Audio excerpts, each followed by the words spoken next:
I news parliament ఎన్నికల్లో BRS పార్టీని మూడో స్థానానికి నెట్టి మరి కాంగ్రెస్ తో సమానంగా నిలిచిన తెలంగాణ బీజేపీ ఈ తర్వాత వేగాన్ని కంటిన్యూ చేయలేకపోతున్నది. రాష్ట్ర పార్టీలో నిస్తేజం, నిస్సత్తువ ఆవహించాయి. అనేక అంశాలపై అసెంబ్లీ లోపల బయట కాంగ్రెస్ బీఆర్ఎస్ డి అంటే డి అంటున్నట్లుగా తలపడుతున్నప్పటికీ బీజేపీ ఎక్కడా సీన్లోకి రావడం లేదు. ఆ రెండు పార్టీలను ఇరుకున పెట్టి రాజకీయ లబ్ధి పొందే అనేక అంశాలు కళ్ళ ముందు కనిపిస్తున్నప్పటికీ బీజేపీ నాయకులు ఫీల్డ్ వర్క్ చేయడం లేదు. తెలంగాణలో ఇక మాదే అధికారం అని చెప్పుకునే నాయకులు ప్రజా సమస్యలపై మాత్రం పెద్దగా పోరాడినట్లు కనిపించడం లేదు. అసలు బీజేపీలో ఈ పరిస్థితికి కారణాలేమిటి అనేది ఆసక్తికరంగా మారింది. అంగట్లో అన్నీ ఉన్న అల్లుడి నోట్లో శని అన్న చందంగా ఉంది తెలంగాణలో బీజేపీ పరిస్థితి. కాస్త పనితీరు కనబరిచినా సరే ఆదరిద్దామని జనం ఎదురు చూస్తున్నా బీజేపీ నాయకుల్లో మాత్రం జడత్వం పోవడం లేదు. తెలంగాణలో మునుపెన్నడూ లేని విధంగా 2024 ఎన్నికల్లో బీజేపీ అద్భుత విజయం సాధించింది. ఏకంగా 8 పార్లమెంటు సీట్లు గెలిచి అధికార కాంగ్రెస్ పార్టీతో సమానంగా నిలిచింది. 35% ఓటింగ్ సాధించి ఇక భవిష్యత్తు బీజేపీదే అనిపించింది. బీఆర్ఎస్ ఒక్క సీటు కూడా గెలవకపోవడంతో ఇక రాష్ట్రంలో కాంగ్రెస్ బీజేపీ మాత్రమే ప్రధాన ప్రత్యర్థులుగా ఉంటాయని అంతా భావించారు. వచ్చే అసెంబ్లీ ఎన్నికల్లో బీజేపీ అద్భుత విజయం సాధించి అధికారాన్ని హస్తగతం చేసుకుంటుందనే అంచనాలు కూడా ఎక్కువయ్యాయి. కానీ రాష్ట్ర బీజేపీ మాత్రం అంది వచ్చిన అవకాశాలను పెద్దగా వినియోగించుకునే పరిస్థితుల్లో లేనట్లు కనిపిస్తుంది. రాష్ట్రంలో అనేక అంశాలు హాట్ టాపిక్ గా మారాయి. కాళేశ్వరం ప్రాజెక్టులో అవినీతి అంశం, విద్యుత్ కొనుగోలు ఒప్పందాల్లో ఆరోపణలతో పాటు అనేక విషయాలు తెరమీదకొస్తున్నాయి. మీది తప్పు అంటే మీది తప్పు అని కాంగ్రెస్ బీఆర్ఎస్ వర్గాలు ఆరోపణలు ప్రత్యారోపణలు చేసుకుంటున్నాయి తప్ప బీజేపీ ఎక్కడా సీన్లో లేదు.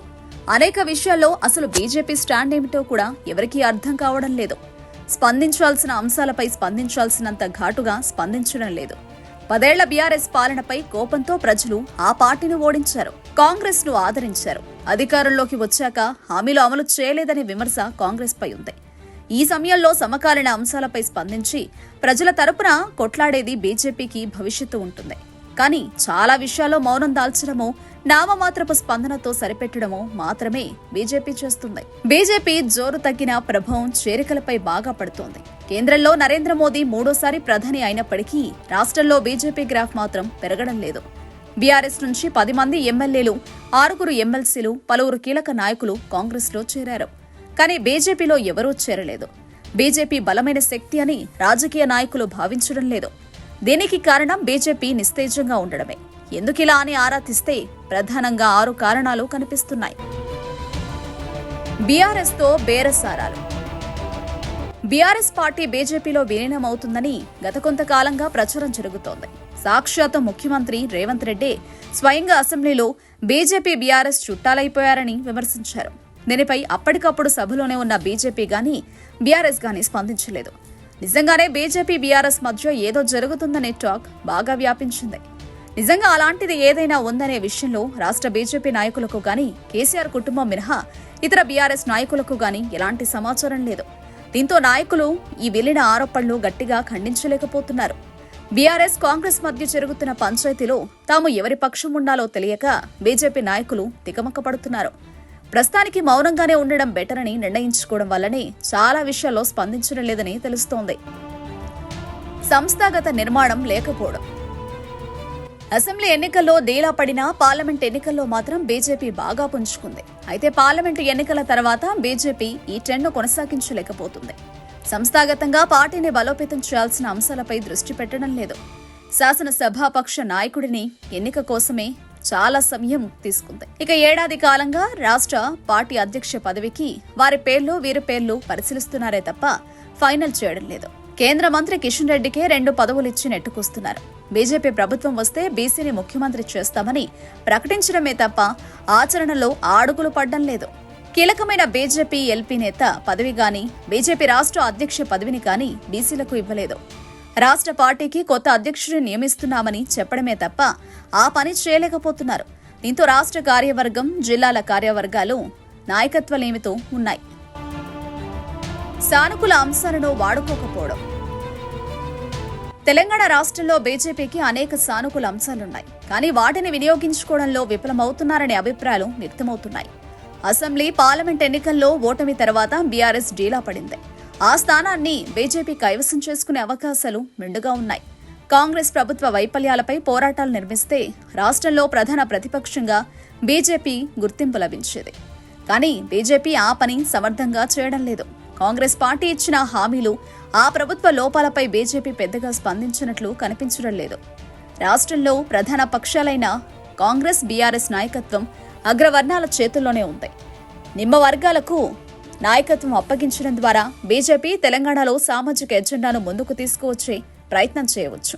కానీ ఆ దిశగా నేటి వరకు గుణాత్మక నిర్ణయమేది తీసుకోలేదు. ఎన్నో ఏళ్లుగా నానుతున్న ఎస్సీ వర్గీకరణ అంశం తేలింది. కానీ దీన్ని కూడా బీజేపీ పెద్దగా ఉపయోగించుకోలేకపోయిందనే అభిప్రాయాలున్నాయి. ఇలా ఏ అవకాశాన్ని వినియోగించుకోకుండా సుప్త చేతనావస్థలో ఉండడం ఆ పార్టీ భవిష్యత్తుకు మంచిది కాదని విమర్శలున్నాయి. పాత కొత్త నాయకుల మధ్య వైరం. తెలంగాణ బీజేపీలో మొదటి నుంచి పాత కొత్త నాయకుల మధ్య వైరం ఉంది. అసెంబ్లీ ఎన్నికల ముందు కొత్తగా చేరిన అనేక మంది నాయకులు బీజేపీని వేడి వెళ్లిపోయారు. కోటంరెడ్డి, రాజగోపాల్ రెడ్డి, వివేక్ వెంకటస్వామి, విజయశాంతి, ఎన్ఎం శ్రీనివాస్ రెడ్డి లాంటి నాయకులు బీజేపీని వేడి కాంగ్రెస్ లో చేరారు. ఆ చేరికలే అసెంబ్లీ ఎన్నికల్లో బీజేపీని దెబ్బతీసి కాంగ్రెస్ కు లాభం చేశాయి. నేటికీ పరిస్థితి మారడం లేదు. బీజేపీలో కొత్తగా చేరిన వారికి ప్రాధాన్యత లేదనే సంకేతాలే వెలువడుతున్నాయి. కేంద్ర మంత్రివర్గంలో స్థానం పొందిన 2 ఎంపీలు పాతవారే. కొత్తగా చేరిన ఈటెల రాజేందర్కు, డీకే అరుణకు, కొండా విశ్వేశ్వరరెడ్డి లాంటి వారికి పదవి రాలేదు. రాష్ట్ర అధ్యక్ష పదవి కూడా కొత్తగా చేరి వారికి ఇవ్వవద్దనే డిమాండ్ పాత కాపుల నుంచి వస్తుంది. దీంతో బీజేపీలో కొత్తగా చేరిన వారికి ఎదుగుదల ఉండదు అనే ప్రచారం జోరందుకుంది. దీని కారణంగా బీజేపీలో ఎవరూ చేరడం లేదు. ప్రజా ప్రతినిధుల మధ్య సమన్వయలేమి. తెలంగాణ బీజేపీకి 8 మంది ఎంపీలు, 8 మంది ఎమ్మెల్యేలున్నారు. 16 మంది ఒక్క చోట చేరి ఒక్క కార్యక్రమం చేసింది లేదు. ఇందిరా పార్కు వద్ద నామమాత్రపు ధర్నాలు తప్ప మొత్తంగా పార్టీకి నేటికి ఒక కార్యక్రమం తీసుకోలేదు. బీజేపీ రాష్ట్ర కార్యాలయంలో కూడా ఒకరి తర్వాత ఒకరు వచ్చి ప్రెస్ మీట్ పెట్టి పోతున్నారే తప్ప నాయకులంతా ఒక చోట చేరి గట్టిగా వాయిస్ వినిపించడం లేదని విమర్శ ఉంది. ప్రజా ప్రతినిధుల మధ్య సమన్వయలేమి చాలా స్పష్టంగా కనిపిస్తుంది. కేంద్ర పార్టీ చిన్నచూపు. తెలంగాణ బీజేపీకి కేంద్ర నాయకత్వం నుంచి కూడా ఆశించినంత ప్రోత్సాహం ఉండడం లేదనే వాదన ఉంది. ముఖ్యంగా తెలంగాణ నుంచి గతంలో ఎన్నడూ లేని విధంగా 8 మంది ఎంపీలను ఇచ్చినప్పటికీ బడ్జెట్లో మాత్రం పెద్దగా నిధులు ఇవ్వలేదు. ఈ విషయంలో రాష్ట్ర బీజేపీ చాలా డిఫెన్స్ లో పడింది. అనేక రాజకీయ విషయాలలో తెలంగాణ నాయకులను ఢిల్లీ పెద్దలు సీరియస్ గా తీసుకోవడం లేదని విమర్శలున్నాయి. ఇలా అనేక కారణాల వల్ల తెలంగాణలో బీజేపీ నిస్తేజంగా మారిందని అభిప్రాయాలు వ్యక్తమవుతున్నాయి. వాస్తవానికి తెలంగాణలో బీజేపీకి చాలా మంచి ఛాన్స్ ఉందని, కానీ చేజేతులా నాశనం చేసుకుంటున్నారనే వాదన బలంగా వినిపిస్తుంది.